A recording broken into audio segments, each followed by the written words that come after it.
días a todos, muy bienvenidos a nuestra reunión, un domingo más que por la gracia de Dios podemos celebrar. Hoy también un domingo especial, ya que en la voluntad del Señor vamos a celebrar la escuela dominical también. Vamos a comenzar a partir de este domingo la escuela dominical. En total pensamos que vamos a estar teniendo unos 10 niños en 2 clases, 5 y 5, justo, aunque no todos los domingos van a estar todos, pero gracias a Dios que podemos retomar este ministerio que nos parece importante como congregación, así que también queremos pediros a la iglesia que estéis orando por los niños, por los profesores. Obviamente tenemos que estar mucho más pendientes de todas las cosas, todos los detalles. Ha habido personas limpiando específicamente las aulas, preparándolas, los profesores también organizándose por turnos para estar enseñando las clases. Hemos establecido un protocolo, os lo hemos enviado. Si aún no lo habéis leído, por favor leedlo, es importante que entendáis cómo vamos a hacer las cosas, tanto los niños para subir a las clases, luego allí van a estar con distancia de seguridad, no van a compartir nada, ya los profesores también han preparado material para cada uno específicamente, así que queremos que toda la congregación lo sepa para que todos veáis que estamos haciendo nuestro trabajo, que queremos que todos los que vengáis os sintáis seguros y también queremos expresar una vez más la gratitud que como ancianos sentimos, gratitud profunda de ver cómo estáis todos siguiendo las normas, todos con una actitud excelente, todos orando y apoyando, y esa es la manera que podamos hacerlo, ¿verdad? Desgraciadamente no todas las personas de nuestra sociedad están entendiendo la importancia de pensar en los demás, y cuando uno piensa en sí mismo, normalmente puede que esté bien él, pero afecta a los demás, y eso no es un principio que viene con la pandemia, eso es un principio que viene con la palabra de Dios. Así somos los creyentes, miramos por el bien de los demás, y ese es un principio que no hemos tenido que establecer, que ya teníamos, pero ahora también de manera práctica lo estamos llevando a cabo en estas circunstancias en las que estamos. Hoy también, y disculpad que el comienzo de la reunión sea así, pero también empezamos por primera vez a hacer el culto en 2 turnos. Tenemos una lista de unas 80 personas que han manifestado su deseo de asistir, y la gran mayoría de estos ya estaban asistiendo regularmente, y al tener que pasar de una capacidad de 63 personas a ahora 42 personas, pues hemos visto la necesidad de hacer este cambio. Así que queremos también expresar mucha gratitud de nuestra parte por vuestra flexibilidad. Cuando os pedimos pues un domingo venir por la mañana, otro domingo venir por la tarde, entended que el propósito de esto es que todos podamos venir cada domingo a la iglesia, y también que vayamos viéndonos unos a otros. No hemos hecho solo 2 grupos, uno por la mañana y otro por la tarde, fijos, de manera que no nos vemos todos a todos, y tampoco hemos hecho grupos para que algunos vengan por la mañana y otros por la tarde, sino que lo hemos querido combinar para que sea lo más equitativo posible, de manera que este es un plan que vamos a tener por lo menos en los próximos 6 domingos, incluyendo este domingo, de manera que todos vais a estar viniendo 3 tardes y 3 mañanas, esto combinado, y cuando pasen estos 6 domingos, según esté la situación, pues vamos a ver si requiere otras decisiones o si vamos a tener que seguir pues un tiempo más de esta manera. Esto también lo digo para que si observáis cualquier cosa que se pueda hacer mejor, pues no dudéis en venir y decírnoslo, porque aunque hemos estado pensando y orando mucho en cuanto a todas estas cosas, es obvio que siempre algún detalle se te puede escapar. Así que agradecemos la colaboración también de todos. Y finalmente decir que aquellos que aún no estáis pudiendo asistir y que nos veis desde casa con las grabaciones, seguimos orando por vosotros, seguimos entendiendo también la situación, y entendemos, hay algunas personas que no es aconsejable aún asistir y tener una precaución extra, pero queremos también que sepáis que en el momento que decidáis asistir, como miembros de la iglesia que sois, os recibiremos encantados, así que por favor nos lo hacéis saber para que podamos poneros en alguno de los grupos. Muy bien, hermanos, estas son cosas de casa que tenemos que tratar, que son importantes, pero lo más importante, lo que hemos venido a hacer es alabar a nuestro Dios. Y Pablo escribe a Timoteo en 1 de Timoteo, capítulo 1, versículo 2, doy gracias a Cristo Jesús, nuestro Señor, que me ha fortalecido porque me tuvo por fiel, poniéndome en el ministerio. Aun habiendo sido yo antes blasfemo, perseguidor y agresor, sin embargo, se me mostró misericordia porque lo hice por ignorancia en mi incredulidad. Pero la gracia de nuestro Señor Jesús fue más abundante con la fe y el amor que se hallan en Cristo Jesús. Palabra fiel y digna de ser aceptada por todos. Cristo Jesús vino al mundo para salvar a los pecadores, entre los cuales, dice Pablo, yo soy el primero. Sin embargo, por esto hallé misericordia, para que en mí, como el primero, Jesucristo demostrara toda su paciencia como un ejemplo para los que habrían de creer en Él para vida eterna. Ahora, ¿os dais cuenta? Pablo está hablando en primera persona, son palabras personales, pero él está hablando de la salvación. Y de repente Pablo nos incluye a todos aquí en este pasaje. Todos los que habrían de creer en Él para vida eterna. Ahí estamos todos nosotros que hemos experimentado la misma gracia que Pablo experimentó, la misma misericordia que Pablo experimentó. Esa gracia ante su incredulidad, esa misericordia ante su pecado, es lo que nosotros hemos recibido también en Cristo Jesús. Por tanto, versículo 17, al Rey eterno, inmortal, invisible, único Dios, a Él sea honor y gloria por los siglos de los siglos. Amén. A Él sea la gloria, hermanos. Vamos a adorarle. Vamos a cantar una canción puestos en pie para adorar a Cristo Jesús por su gracia y su misericordia.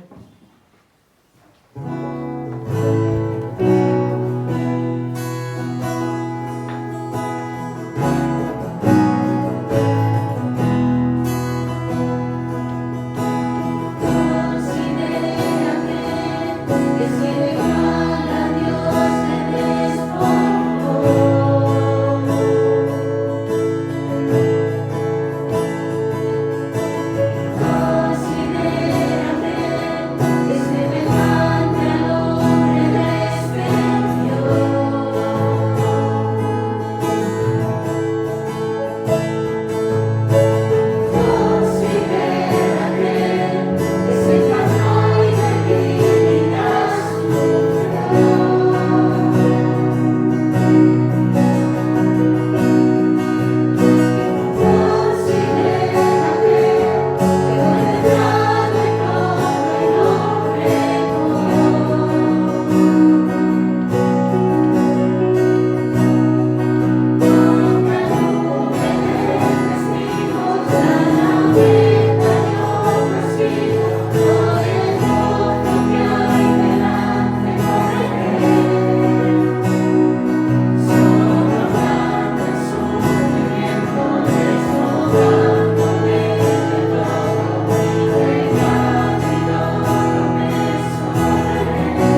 Vamos a continuar alabando al Señor en esta mañana y vamos a hacerlo por medio de la lectura de su palabra.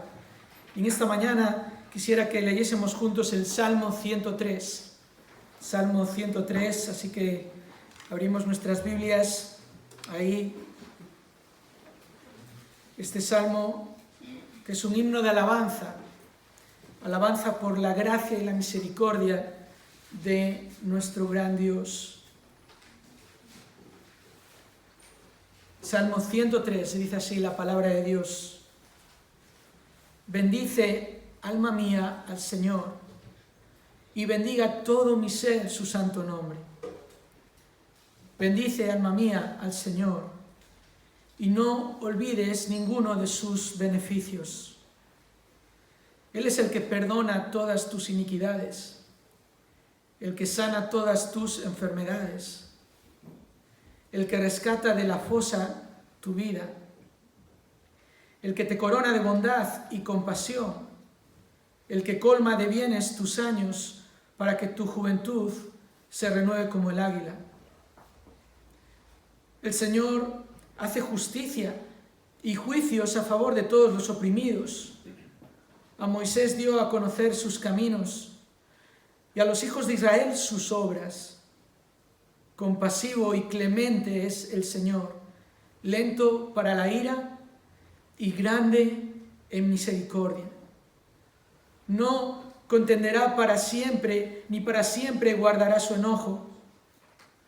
No nos ha tratado según nuestros pecados, ni nos ha pagado conforme a nuestras iniquidades. Porque como están de altos los cielos sobre la tierra, así es de grande su misericordia para los que le temen. Como está de lejos el oriente del occidente, así alejó de nosotros nuestras transgresiones. Como un padre se compadece de sus hijos, así se compadece el Señor de los que le temen. Porque Él sabe de qué estamos hechos. Se acuerda de que somos solo polvo. El hombre, como la hierba son sus días, como la flor del campo, así florece.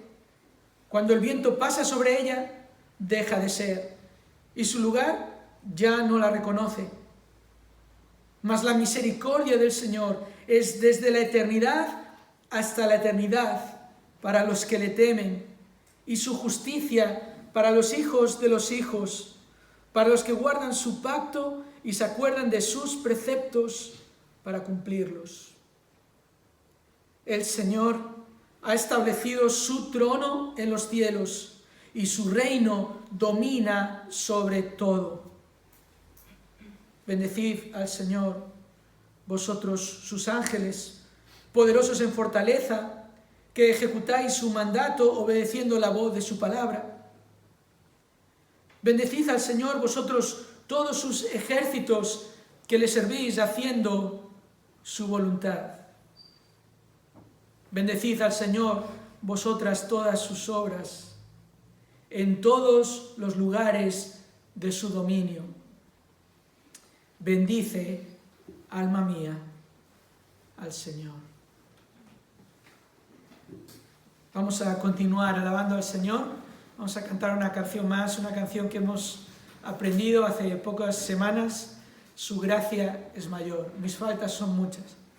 Su gracia es mayor, su misericordia es desde la eternidad hasta la eternidad. Alabemos al Señor.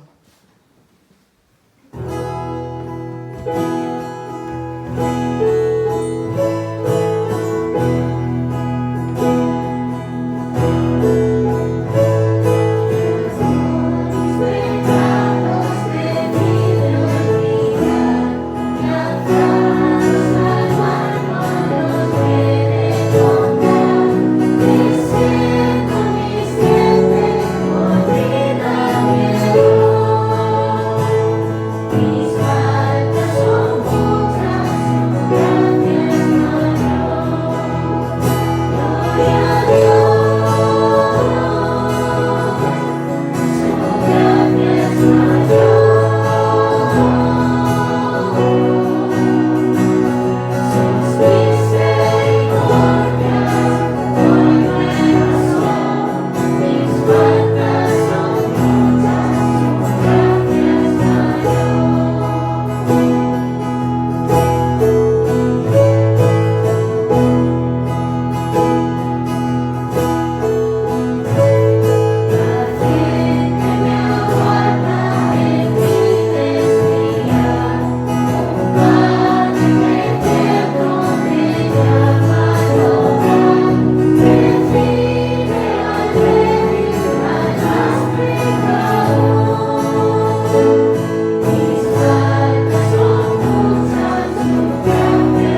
Muy bien, hermanos, si me permitís un minuto más.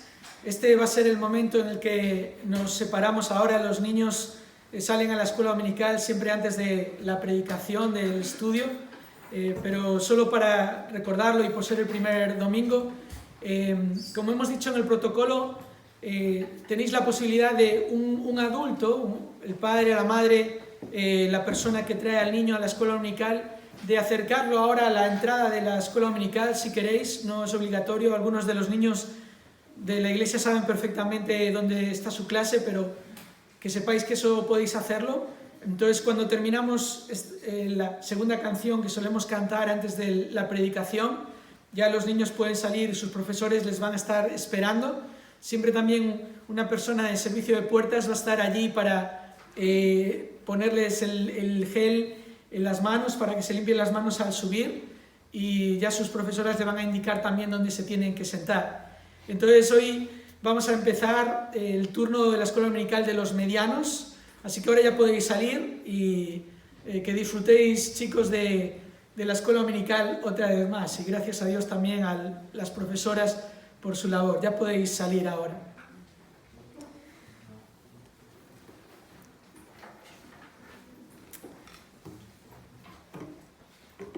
Y para el resto, los que nos quedamos, quiero invitaros a abrir nuestras Biblias en Hebreos capítulo 12.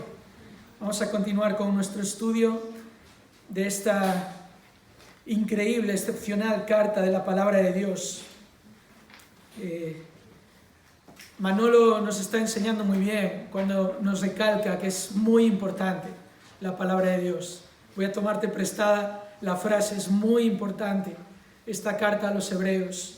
Y este capítulo 12 también es especial porque el autor está empezando a aplicar todo lo que ha estado enseñando acerca de la salvación en Cristo Jesús, de aquel que es el incomparable. Y estamos en este capítulo 12 de Hebreos, y en esta mañana vamos a estudiar los versículos que van del 4 al 11, pero vamos a hacer lectura de los versículos desde el 1 al 11. En esta mañana, por medio de este pasaje, vamos a entender, vamos a aprender cuál es la perspectiva adecuada del sufrimiento. La perspectiva adecuada del sufrimiento para que respondamos apropiadamente al sufrimiento. Hebreos capítulo 12, versículo 1 dice así: Por tanto, puesto que tenemos en derredor nuestro tan gran nube de testigos, despojémonos también de todo peso y del pecado que tan fácilmente nos envuelve, y corramos con paciencia la carrera que tenemos por delante, puestos los ojos en Jesús, el autor y consumador de la fe, quien por el gozo puesto delante de él soportó la cruz, menospreciando la vergüenza, y se ha sentado a la diestra del trono de Dios. Considerad, pues, a aquel que soportó tal hostilidad de los pecadores contra sí mismo, para que no os canséis ni os desaniméis en vuestro corazón. Porque todavía en vuestra lucha contra el pecado no habéis resistido hasta el punto de derramar sangre. Además, habéis olvidado la exhortación que como a hijos se os dirige. Hijo mío, no tengas en poco la disciplina del Señor, ni te desanimes al ser reprendido por Él, porque el Señor al que ama disciplina y azota a todo el que recibe por hijo. Es para vuestra corrección que sufrís. Dios os trata como a hijos, porque ¿qué hijo hay a quien su padre no discipline? Pero si estáis sin disciplina, de la cual todos han sido hechos participantes, entonces sois hijos ilegítimos y no hijos verdaderos. Además, tuvimos padres terrenales para disciplinarnos y los respetábamos. ¿Con cuánta más razón no estaremos sujetos al Padre de nuestros espíritus y viviremos? Porque ellos nos disciplinaban por pocos días, como les parecía, pero Él nos disciplina para nuestro bien, para que participemos de su santidad. Al presente, ninguna disciplina parece ser causa de gozo, sino de tristeza. Sin embargo, a los que han sido ejercitados por medio de ella, les da después fruto apacible de justicia. La vida no es fácil. De hecho, creo que sería más preciso decir que la vida es difícil. Incluso como creyentes vivimos injusticias por nuestra fe. Sufrimos pruebas dolorosas y luchamos contra el pecado. El sufrimiento es parte de la vida. Y ante el sufrimiento, muchas veces la primera pregunta que viene a nuestra mente es: ¿dónde está Dios? ¿Por qué un Dios bueno y misericordioso permite que sus hijos sufran? Este es el contexto de este pasaje que hemos leído. Notad cómo el autor quiere animar a sus lectores, quiere animar a los hebreos a que sigan adelante, que no se cansen, que no se desanimen en su corazón. El autor ya ha mencionado las pruebas del pasado que los hebreos habían sufrido en el capítulo 10, cuando por ejemplo el versículo 32 les dice: pero recordad los días pasados, cuando después de haber sido iluminados, soportasteis una gran lucha de padecimientos. Por una parte siendo hechos un espectáculo público en oprobios y aflicciones, y por otra siendo compañeros de los que eran tratados así. Habían sufrido en el pasado, y por el versículo 4 aquí en el capítulo 12 el autor da a entender que ahora quizás no era un momento de tanto sufrimiento, aún no habían resistido hasta el punto de derramar sangre, pero el autor acababa de ponerles el gran ejemplo de los héroes de la fe, los testigos de la fe, los que sufrieron, capítulo 11, versículo 36, vituperios y azotes, hasta cadenas y prisiones, fueron apedreados, aserrados, tentados, muertos a espada, anduvieron de aquí para allá cubiertos con pieles de ovejas y de cabras, destituidos, afligidos, maltratados. Es el contexto.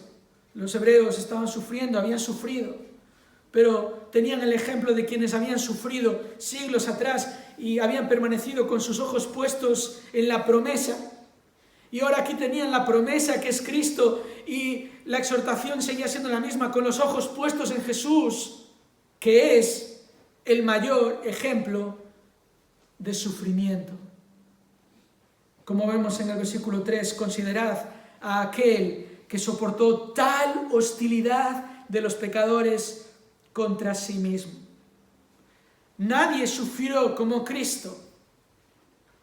Muchos podrían argumentar que quizás Cristo no sufrió la muerte más dolorosa que puede existir, pero la injusticia que se cometió con él, esa hostilidad de los pecadores contra sí mismo, contra el perfecto Hijo de Dios, el que nunca cometió pecado, y aún más allá, el sufrimiento de Cristo al ser desamparado por el Padre, algo que nuestras mentes no pueden concebir. El Hijo de Dios clamando en la cruz: Dios mío, ¿por qué me has desamparado? Como cantamos a veces en el himno: Dios mismo te desamparó a ti para ampararme a mí. Nadie sufrió como Cristo, y a Él es a quien tenemos que considerar. Él es nuestro ejemplo. Y la pregunta: ¿dónde está Dios? ¿Dónde está Dios cuando sufro? Y la respuesta: Dios está dirigiendo todas las cosas, obrando todas las cosas conforme al consejo de su voluntad. Efesios 1:11. Hermanos, Dios está haciendo que todas las cosas ayuden a nuestro bien. Dios disciplina a sus hijos porque Dios ama a sus hijos. ¿Sabéis? Con el sufrimiento, la reacción de los religiosos, los que dicen creer en Dios, la reacción de ellos es tratar de tener a Dios contento. Tratan de mantener a Dios entretenido con su religiosidad, con sus obras, con sus méritos, para que Dios les libre de sufrir. Dios, mira cómo estoy siendo, mira lo que hago, mira mi vida, hago esto, aquello, voy aquí, voy allá. Así que, ya sabes, evítame sufrimientos. Y por eso los religiosos, cuando viene el sufrimiento, dicen, Dios mío. Dicen, ¿cómo puede ser? Ante el sufrimiento, los escépticos cuestionan a Dios. Aquellos que no están incómodos con la idea de un ser superior, pero cuando toca sufrir, ponen la existencia de Dios en entredicho. Si Dios existiera, no permitiría el mal. Si realmente Dios está ahí y Dios es quien dice que es, no permitiría que pasen las cosas malas que pasen en este mundo. Pero ¿qué hacen los verdaderos creyentes? ¿Cómo responden los verdaderos creyentes ante el sufrimiento? Este pasaje que hemos leído en esta mañana nos va a dar la respuesta. Nos va a mostrar la perspectiva adecuada del sufrimiento para que respondamos de manera apropiada ante el sufrimiento. Nuestro Dios, hermanos y hermanas, es un Padre perfecto. Un Padre perfecto. Los que somos padres y tenemos a Cristo como Señor de nuestras vidas, nos esforzamos por ser buenos padres, ¿verdad? Buenos padres para nuestros hijos. Buscamos la dirección del Señor para disciplinar adecuadamente a nuestros hijos. Y muchas veces no damos la talla. Muchas veces actuamos egoístamente, corregimos airadamente y disciplinamos desproporcionadamente. Sin embargo, nuestro Dios no es así. Nuestro Dios no falla. Y eso es lo que observamos en este texto. Fijaos, el punto de partida del autor es la lucha contra el pecado, versículo 4. En vuestra lucha contra el pecado. Y es interesante porque el autor pasa de la ilustración de una carrera, pero no se va del contexto deportivo y ahora nos lleva a una pelea, a una lucha, a la ilustración de un combate. Una lucha brutal, una pelea de boxeo en la que se llega a derramar sangre, esa es la idea ahí. Esto era parte de los Juegos Olímpicos que se celebraban en varias de las ciudades en las que estaban algunos de estos hebreos en los tiempos del Nuevo Testamento. Porque, hermanos, lo cierto es que todo sufrimiento que experimentamos está de alguna manera conectado con el pecado. Y aquí quiero explicarme bien. Porque esto es lo que el autor está enfatizando aquí. El autor no está mencionando ningún pecado específico, está hablando de nuestra lucha contra el pecado. Y es una lucha amplia. Y todo sufrimiento que vivimos de una manera directa o indirecta está conectado con el pecado. Fijaos, como creyentes, o bien sufrimos por hacer la voluntad de Dios. Entonces viene la hostilidad de los pecadores, ¿verdad? Vivimos contracorriente, vivimos siguiendo a nuestro Señor y eso conlleva sufrimiento muchas veces. Lo describimos como la persecución, la oposición por nuestra fe. Pero no solo sufrimos por hacer la voluntad de Dios, también sufrimos por no hacer la voluntad de Dios. Y cuando no obedecemos a nuestro Dios, cuando no vivimos de acuerdo a sus mandamientos, Dios nos castiga. Y Dios permite que suframos consecuencias de nuestras faltas, de nuestro pecado, permite ese padecimiento. Así que sufrimos por hacer la voluntad de Dios, sufrimos por no hacer la voluntad de Dios, pero también para el creyente hay un tercer aspecto del sufrimiento y es cuando sufrimos por voluntad de Dios. Cuando Dios permite pruebas en nuestra vida. Pruebas que no son necesariamente porque estamos viviendo de acuerdo a su voluntad o porque no estamos viviendo de acuerdo a su voluntad, sino porque Dios permite que el mal afecte nuestras vidas por medio de una enfermedad, por medio de la muerte de un ser querido, por medio de injusticias, por medio de relaciones difíciles. Cosas que, para decirlo de una manera sencilla, no nos las hemos buscado. Y Dios permite. Y no es fácil entender que Dios en su soberanía permite el mal. Pero la Biblia nos enseña esto. La Biblia nos enseña que Dios no puede ser tentado ni tienta a nadie. Dios no te lleva a hacer el mal.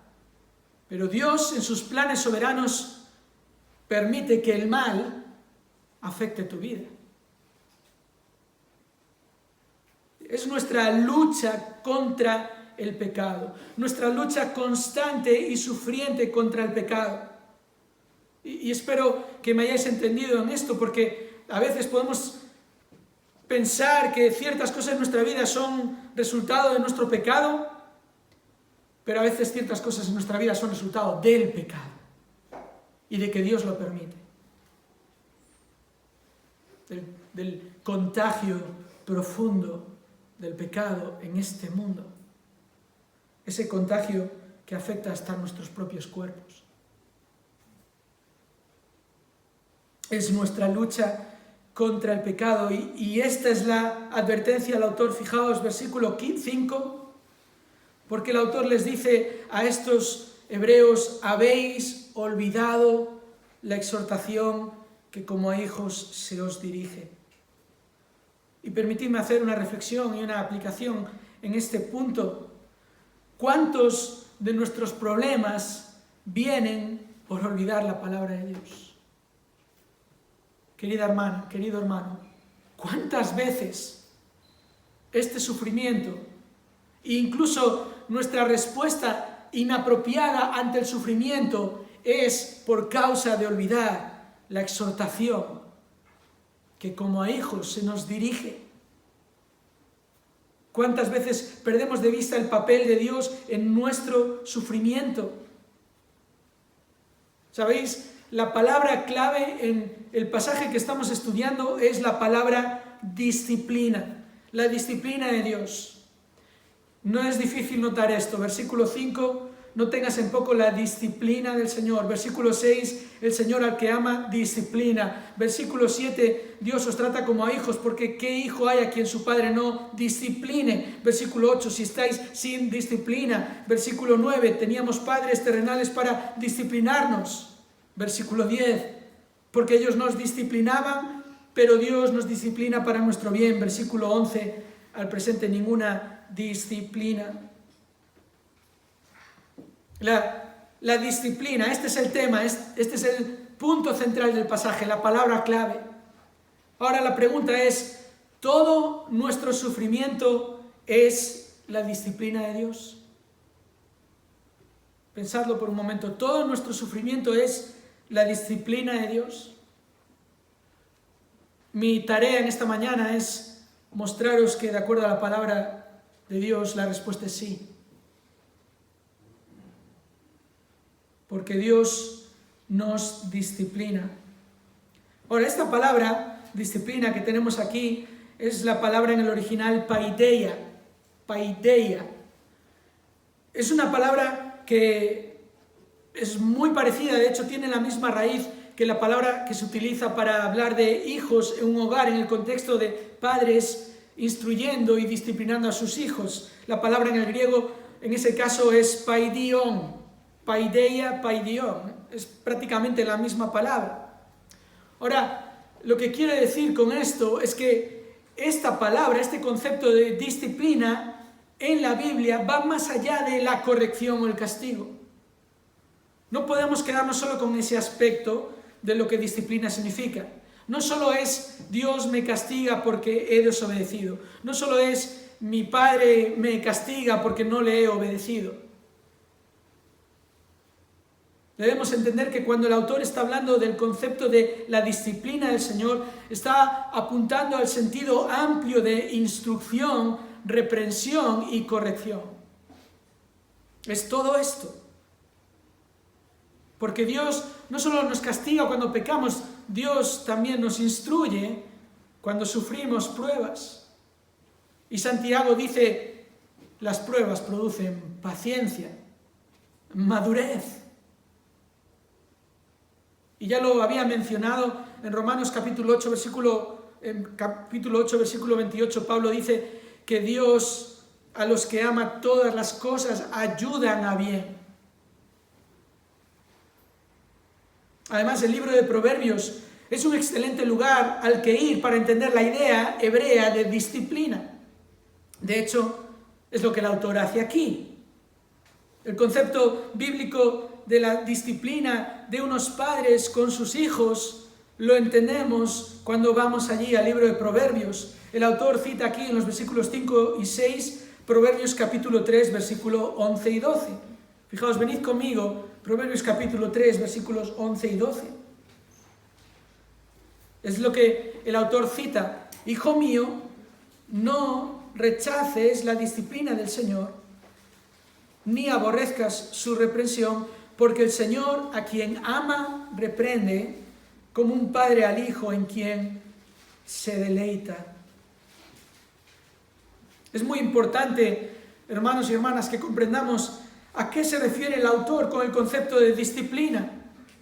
Él menciona la disciplina, él cita Proverbios capítulo 3, y él ya sabe que todos los que están leyendo esta carta entienden que se está refiriendo no solo al castigo, es la lucha amplia contra el pecado.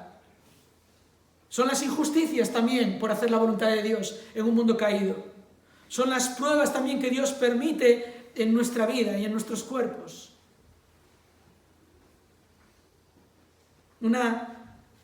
Es importante, hermanos, entonces que comprendamos cuál es el concepto completo, el concepto amplio de la disciplina del Señor, para que así podamos tener una actitud apropiada ante el sufrimiento.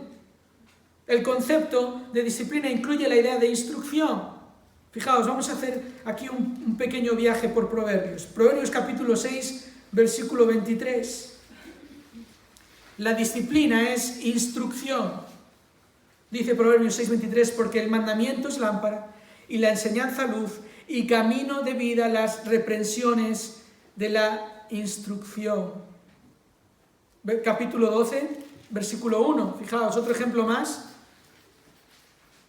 Proverbios 12, 1. El que ama la instrucción, ama el conocimiento, pero el que odia la reprensión es torpe.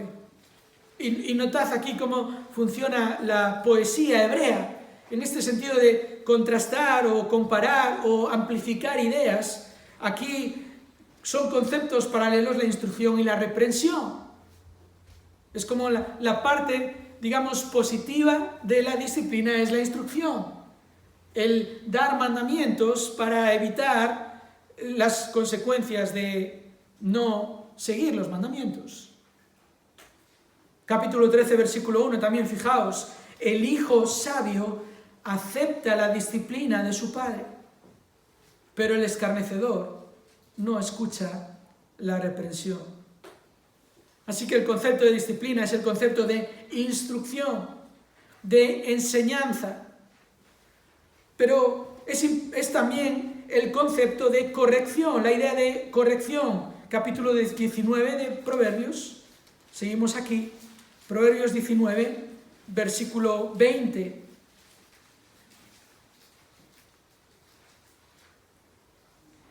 Proverbios 19, 20, escucha el consejo y acepta la corrección para que seas sabio el resto de tus días.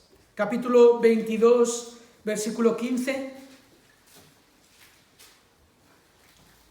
Versículo muy importante, sobre todo en el aspecto de los padres aplicando la disciplina a sus hijos en el hogar.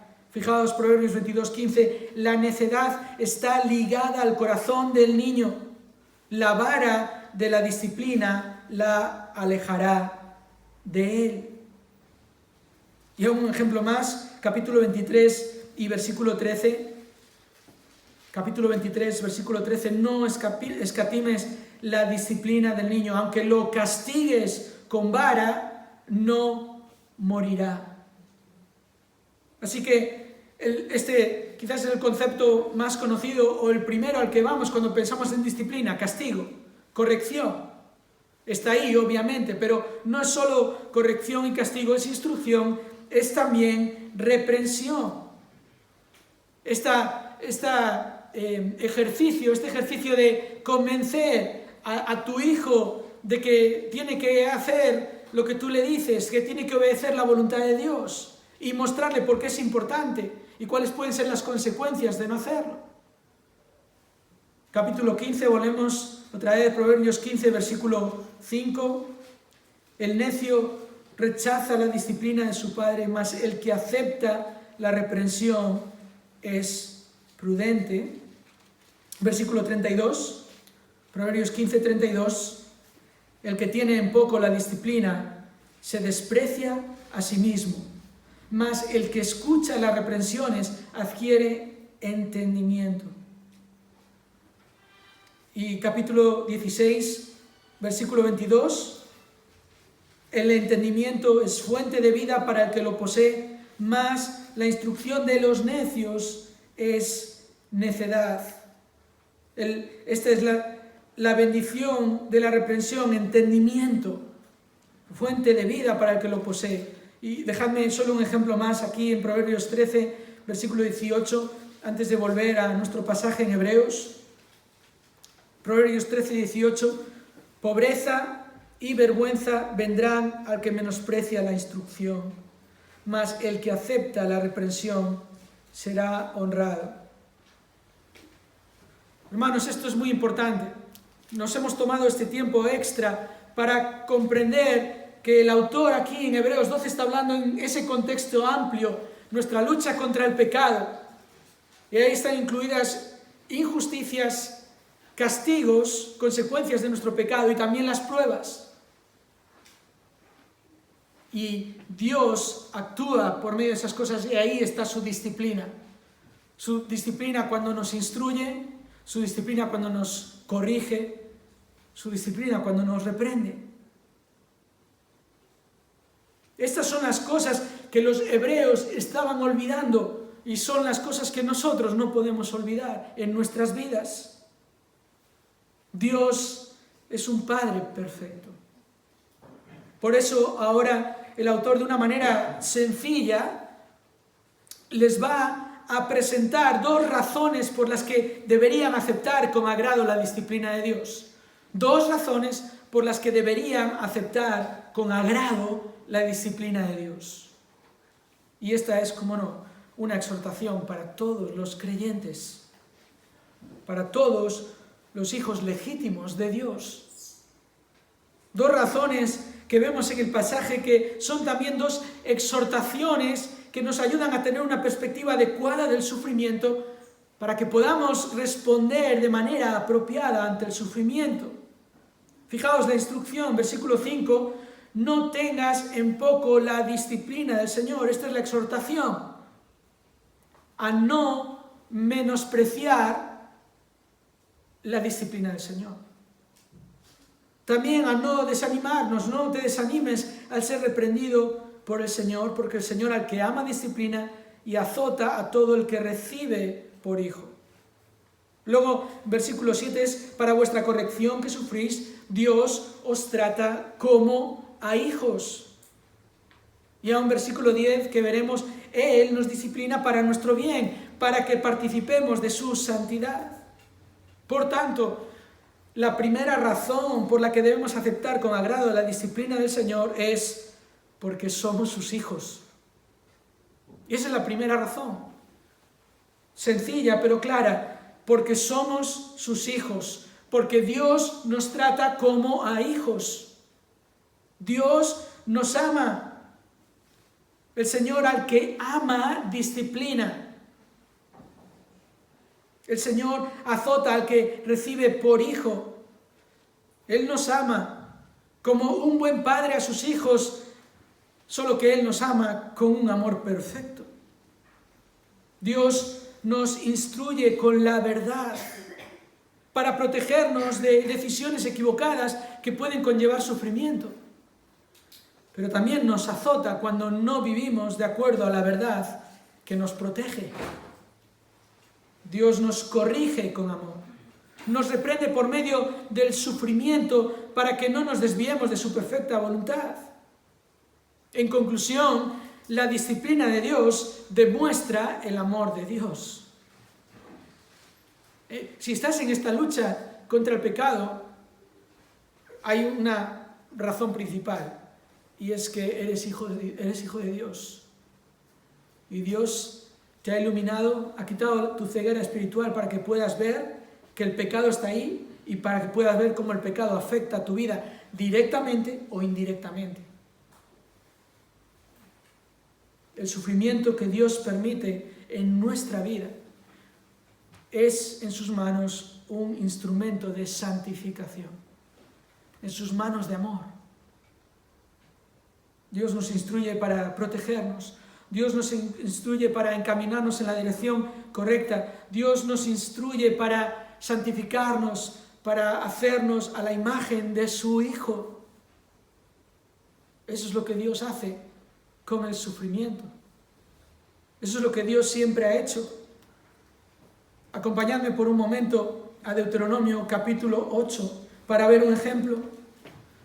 Ahí tenemos a Moisés exhortando al pueblo de Dios por medio de la palabra de Dios, después de prácticamente casi 40 años en el desierto, un periodo de tiempo que fue la disciplina de Dios para su pueblo. Y fijaos lo que Dios les dice ahora a esa nueva generación que está a punto de entrar a la tierra prometida, después de haber sido liberados de la esclavitud de Egipto. Dios les dice en Deuteronomio capítulo 8, versículo 1, todos los mandamientos que yo os ordeno hoy, tendréis cuidado de ponerlos por obra, a fin de que viváis y os multipliquéis y entréis y toméis posesión de la tierra que el Señor juró dar a vuestros padres. Y te acordarás de todo el camino por donde el Señor tu Dios te ha traído por el desierto durante estos 40 años para humillarte, probándote, a fin de saber lo que había en tu corazón, si guardarías o no sus mandamientos. Versículo 3. Y te humilló, y te dejó tener hambre, y te alimentó con el maná que no conocías, ni tus padres habían conocido, para hacerte entender que el hombre no solo vive de pan, sino que vive de todo lo que procede de la boca del Señor. Tu ropa no se gastó sobre ti, ni se hinchó tu pie durante estos 40 años. Por tanto, debes comprender en tu corazón que el Señor tu Dios te estaba disciplinando, así como un hombre disciplina a su hijo. ¿Veis el ejemplo? Y ahí, en esos 40 años, estuvo el castigo por la desobediencia, estuvo la prueba para producir esta dependencia de Dios, esta confianza, esta fe sólida en Él, y estuvieron también a veces situaciones de peligro. Dios estuvo ahí, Dios fue fiel para que comprendieran en su corazón lo que les dice en el capítulo anterior, capítulo 7, versículo 6, porque tú eres pueblo santo para el Señor tu Dios. El Señor tu Dios te ha escogido para ser pueblo suyo de entre todos los pueblos que están sobre la faz de la tierra. El Señor no puso su amor en vosotros, ni os escogió por ser vosotros más numerosos que otro pueblo, pues erais el más pequeño de todos los pueblos, más porque el Señor os amó y guardó el juramento que hizo a vuestros padres. El Señor os sacó con mano fuerte y os redimió de la casa de servidumbre, de la mano de Faraón, rey de Egipto. Reconoce, pues, que el Señor tu Dios es Dios, el Dios fiel, que guarda su pacto y su misericordia hasta 1000 generaciones con aquellos que le aman y guardan sus mandamientos. El Señor es el Dios fiel. Es un Padre fiel, es un Padre perfecto. A los que ama, los ama profundamente, y a los que ama, los disciplina. Los disciplina por medio de instrucción, por medio de corrección, por medio de reprensión, y todo Dios lo hace para cumplir sus promesas, para traer su bendición, tal como vemos en este ejemplo. Queridos, nosotros somos padres imperfectos. Los que somos padres somos imperfectos. A veces no disciplinamos cuando es necesario. A veces, en vez de instruir a nuestros hijos, los exasperamos, los frustramos. Nosotros somos padres imperfectos que no queremos hacer sufrir a nuestros hijos y entonces escatimamos el castigo que realmente necesitan. Pero Dios es un Padre perfecto que nos trata como a hijos. Volviendo a Hebreos capítulo 12, versículo 7, es para vuestra corrección que sufrís, que soportáis en esta lucha contra el pecado. Dios os trata como a hijos, porque ¿qué hijo hay a quien su padre no discipline? Esta es la realidad, esta es la razón por la que debemos aceptar con agrado la disciplina de Dios, sea cual sea esa disciplina, porque Dios nos trata como a hijos. Y fijaos en el versículo 8, si estáis sin disciplina, de la cual todos han sido hechos participantes, entonces sois hijos ilegítimos y no hijos verdaderos. El hijo ilegítimo en aquel tiempo era aquel que no tenía parte en la herencia de su padre. Podía ser un bastardo, como se utilizaba la expresión en aquellos tiempos. Podría ser alguno que estaba en la casa del padre, pero no era su hijo y no eran parte de la herencia. Y el autor aquí lo utiliza para reflejar esta realidad de que Dios no trata como hijos a los que no son sus hijos, a los incrédulos, a los que no han creído en Él, a los que no recibirán la herencia de la vida eterna, porque no han creído en Cristo. Y esto es interesante, hermanos, porque ¿cuántas veces nos parece como si los que no creen en Dios les va mejor que a los que creemos en Dios? No sé si has experimentado esto en tu vida, pero tenemos ejemplos en la palabra de Dios. El Salmo 73, por ejemplo, si luego lo queréis ver en casa, es un clamor allí del autor de ese Salmo, Asaf, de ver esto al principio, de ver que sus enemigos prosperan y él sufre. Y a menudo parece que los creyentes sufrimos más que los incrédulos. Bueno, porque Dios no les trata como a hijos, pero Dios sí les tratará como a culpables. Dios puede traer sufrimiento a un incrédulo para hacerle reflexionar en cuanto al futuro de su alma, pero no lo hace como un beneficio, lo hace como una advertencia. La advertencia que necesitas escuchar tú si no tienes a Dios por Padre. Si no has creído en su Hijo, en el sacrificio de su Hijo en la cruz a favor de los pecadores. Si no has creído en el juicio justo del Dios Santo sobre todos los seres humanos. La Biblia dice que todos pecaron y todos, por tanto, están destituidos de la gloria de Dios. La Biblia dice que la paga del pecado es muerte, es el castigo eterno. La Biblia dice que los seres humanos nos comportamos como hijos rebeldes de Dios, como criaturas que se han rebelado contra el Creador, como aquellos que son capaces de menospreciar y maltratar a sus padres. Qué terrible es escuchar noticias hoy en día de hijos que abusan de sus padres, de padres que tienen que llegar a denunciar a sus hijos por maltrato físico. Padres que seguramente están indefensos ante la rebeldía y el orgullo de sus hijos, pero Dios no está indefenso. Y el autor lo ha dicho ya en esta misma carta, el capítulo 9, versículo 27, está establecido, está decretado que los hombres mueran una sola vez y después de esto el juicio. La muerte no es el final. Con la muerte no se acaba todo, con la muerte empieza el juicio. Si no has creído en Cristo, si no tienes a Dios como Padre. Está decretado, va a ocurrir. ¿Y de qué te valdrá tener una vida feliz y libre de sufrimientos si no vas a poder evitar lo inevitable? Jesús lo dijo en esos términos. ¿De qué le servirá al hombre acumular todas las riquezas del mundo si pierde su alma? Y ahí está lo inevitable, la muerte, el juicio, el castigo de Dios para los que no creen. Pero escucha, ahí está también el mensaje de esperanza. Un mensaje que sigue vigente, la buena noticia que sigue resonando. De tal manera amó Dios a este mundo rebelde, que dio a su Hijo para que todo aquel que cree en Él no se pierda, mas tenga vida eterna.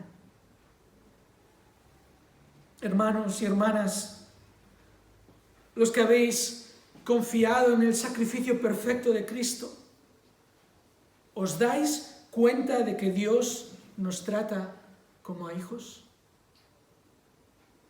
¿Somos conscientes que aún en el dolor más agudo, Dios está actuando con amor profundo? No tengas en poco la disciplina del Señor, sea cual sea. Sea que Dios te prueba para perfeccionarte y santificarte, sea que Dios te castiga para corregirte y hacerte darte cuenta de tu mal camino, sea que Dios te reprende para convencerte de que tu actitud no es la mejor, para que cambies. No tengas en poco a Dios, a tu Padre perfecto. ¿Acaso no sabe Dios lo que hace? ¿Acaso puede actuar con injusticia el Dios justo? ¿Acaso no es un Dios fiel y perfectamente bueno? Tenemos dos razones convincentes por las que debemos aceptar con agrado la disciplina de Dios. Primero, porque somos sus hijos. Dios nos trata como a hijos. ¡Qué privilegio! Y segundo, la segunda razón por la que debemos aceptar con agrado la disciplina de Dios es porque Él es nuestro Padre. Y ya sé, hermanos, que hoy no me he quemado los sesos pensando en los puntos. Muy sencillos, ¿verdad? Las dos razones. Somos sus hijos, Él es nuestro Padre. Puntos realmente sencillos, pero escucha, profundamente impactantes. ¿Puedes pararte un momento a pensar en que Dios es tu Padre? Seguramente estás pensando en tu Padre terrenal ahora mismo, es posible. Quizás durante toda esta predicación, lo que hemos hablado hasta ahora. Y puede ser, hay personas que han sufrido padres terribles. Hay personas que han tenido padres buenos. Pero, ¿cómo es tener a un Padre perfecto? Un Padre que siempre nos instruye con la verdad, que siempre nos corrige con amor, que siempre nos reprende con compasión. Esto es lo que el autor recalca aquí a partir del versículo 9, con un ejercicio sencillo de generalización. Fijaos, él dice, tuvimos padres terrenales para disciplinarnos y los respetábamos. No está asumiendo el autor que todos tuvieron buenos padres, pero en la normalidad que sería tener un buen padre, al cual respetaban, cuanto más con el Padre perfecto, con cuánta más razón no estaremos sujetos al Padre de nuestros espíritus y viviremos. Es un contraste claro, el Padre terrenal, el Padre carnal, la idea ahí es nuestro Padre de sangre, en contraste con el Padre de nuestros espíritus, el Padre nuestro Padre espiritual. Y el autor sigue diciendo, porque ellos nos disciplinaban por pocos días, como les parecía, pero Él nos disciplina para nuestro bien, para que participemos de su santidad. En un sentido, el autor está diciendo aquí, nuestros padres hicieron lo que pudieron, ¿verdad? Está diciendo, lo hicieron lo mejor posible con los recursos y la sabiduría que tenían. Pero ¿qué podemos decir de Dios? Es, de hecho, la misma ilustración que el Señor Jesús utiliza en Mateo capítulo 7, cuando está exhortando, animando a sus discípulos a que le pidan a Dios, a que pidan como un hijo pida a un padre, porque Él es un padre que da a sus hijos lo que necesitan. Y fijaos la ilustración, Mateo 7, versículo 9, ¿qué hombre hay entre vosotros que si su hijo le pide pan, le dará una piedra? O si le pide un pescado, le dará una serpiente. Y esto es lo que Jesús está tratando de enfatizar aquí. Este es el punto de la ilustración, versículo 11. Pues si vosotros, siendo malos, sabéis dar buenas dádivas a vuestros hijos, ¿cuánto más vuestro Padre que está en los cielos dará cosas buenas a los que le piden? Fijaos, esa es la realidad de los seres humanos. Somos malos por naturaleza. No nos confundamos. Somos pecadores, desesperados, no podemos salvarnos a nosotros mismos, necesitamos un Salvador y tenemos a Cristo. Pero aún como malos, sabemos hacer cosas buenas varias veces. ¿Verdad? Es el punto de la ilustración, es sencillo. Es el contraste que va de lo menor a lo mayor, en lo que lo menor es, tú aún eres capaz de hacer buenas cosas, pero imagínate Dios que es santo y que siempre hace buenas cosas. Aún lo que tú puedas ver como malo, como injusto que pueda pasar en tu vida, es el buen plan de Dios para tu vida. Es la buena voluntad, la voluntad agradable y perfecta de un Dios bueno en tu vida. ¿Cuánto más Dios? ¿Cuánto más Dios? Nuestro Padre que está en los cielos, que nos disciplina siempre para nuestro bien, ¿verdad? Es lo que dice ahí, volviendo a nuestro pasaje, en el versículo 10. Ellos nos disciplinaban por pocos días como les parecía. Él nos disciplina para nuestro bien.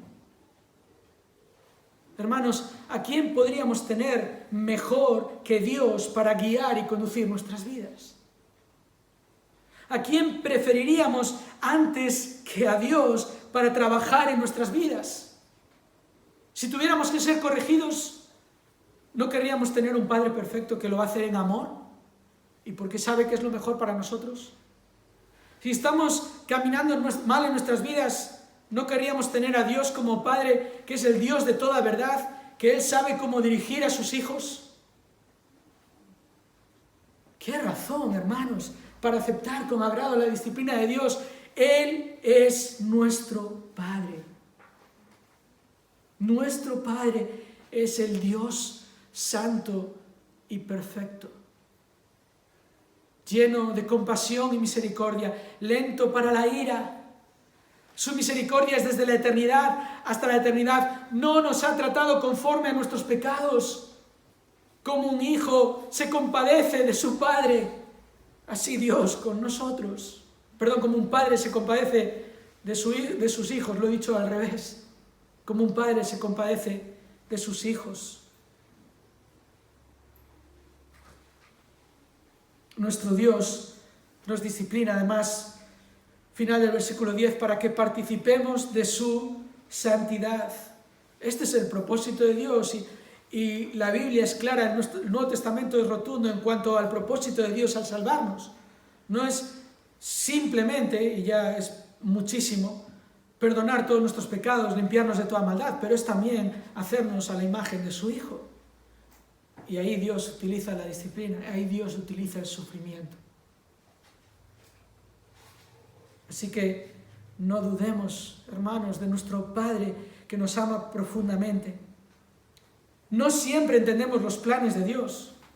Bastantes veces no sabemos por qué Dios permite el sufrimiento. Nuestro Padre sabe lo que está haciendo. Quizás no lo sabes tú, pero Él sabe lo que está haciendo. De hecho, muchas cosas de las que Él está haciendo en nuestra vida, a veces ni siquiera somos conscientes. Como lo dice un predicador, Dios siempre está haciendo 10.000 cosas en tu vida y tú puedes estar al tanto de 3 de ellas. Ese es nuestro Dios. Y por supuesto que la disciplina de Dios es dolorosa, ¿verdad? Fijaos el versículo 11. Al presente, ninguna disciplina parece ser causa de gozo. Cuando tú estás sufriendo, obviamente, no es como para echarte a reír. Nunca el propósito de Dios es que digas, qué bien que estoy sufriendo.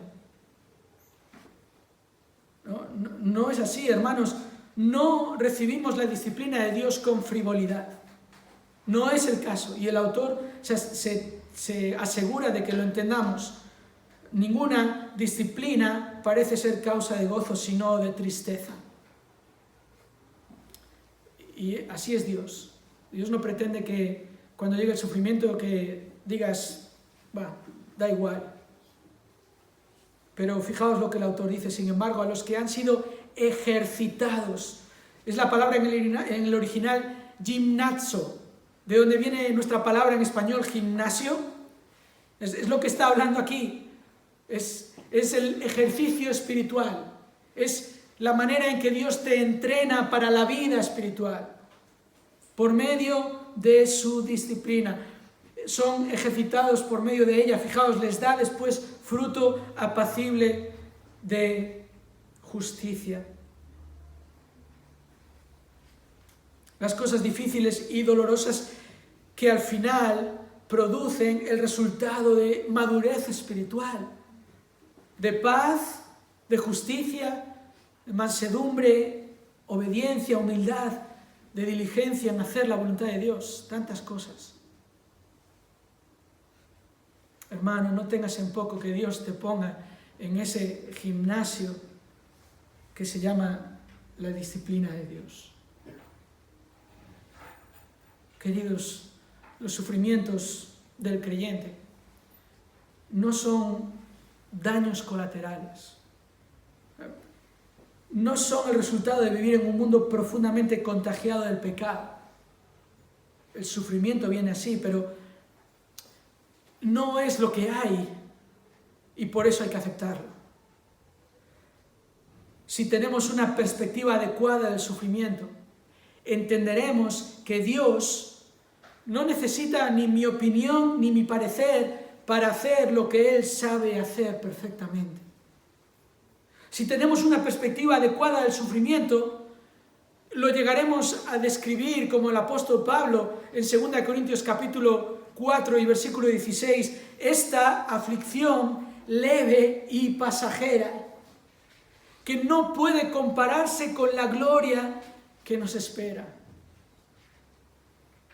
Si tenemos una perspectiva adecuada del sufrimiento, mostraremos una profunda gratitud ante la corrección. Esa corrección que si Dios la está aplicando es porque sin duda la necesitamos. Porque Dios nos trata como hijos. Somos sus hijos. Él es nuestro Padre. Un Padre perfecto. Un Padre que siempre está trabajando en nuestra santificación. Aún a través del sufrimiento. Ya venga por hacer la voluntad de Dios o por no hacer la voluntad de Dios o por voluntad de Dios. Su buena voluntad. Y en todo esto, no olvidemos que tenemos el mejor ejemplo de la voluntad de Dios obrando a través del sufrimiento. Considerad a aquel que soportó tal hostilidad de los pecadores contra sí mismo, para que no os canséis ni os desaniméis en vuestro corazón. Ciertamente, Él llevó nuestras enfermedades y cargó con nuestros dolores. Con todo, nosotros le tuvimos por azotado, por herido de Dios y afligido. Mas Él fue herido por nuestras transgresiones, molido por nuestras iniquidades. El castigo por nuestra paz cayó sobre Él y por sus heridas hemos sido sanados. Todos nosotros nos descarriamos como ovejas, nos apartamos cada cual por su camino, pero el Señor hizo que cayera sobre Él la iniquidad de todos nosotros. Mira a Cristo, considera a Cristo. Señor, te damos gracias en esta mañana por tu perfecta palabra, que nos recuerda que tú eres el Dios perfecto, el Padre perfecto. Oh Señor, este pasaje es tan importante porque el sufrimiento es parte de la vida, es la realidad de nuestra vida. Y tú sabes, Señor, mucho mejor que yo, de qué distintas maneras mis hermanos y hermanas aquí están sufriendo. Pero te doy gracias y te doy gloria porque es tu disciplina para tus hijos a quien tú amas, a quienes tú quieres santificar, perfeccionar, corregir, animar, consolar. Y sobre todo te damos gracias por tu Hijo, oh Dios, por aquel que sufrió el castigo que nosotros merecíamos, para que nosotros ahora disfrutemos de la paz que nunca hemos merecido, de la herencia como hijos, de la vida eterna. Cristo Jesús, quien tomó nuestro lugar en aquel de maldición. Ayúdanos, Señor, edifícanos por medio de tu palabra. Te lo pedimos en el nombre de Jesús. Amén.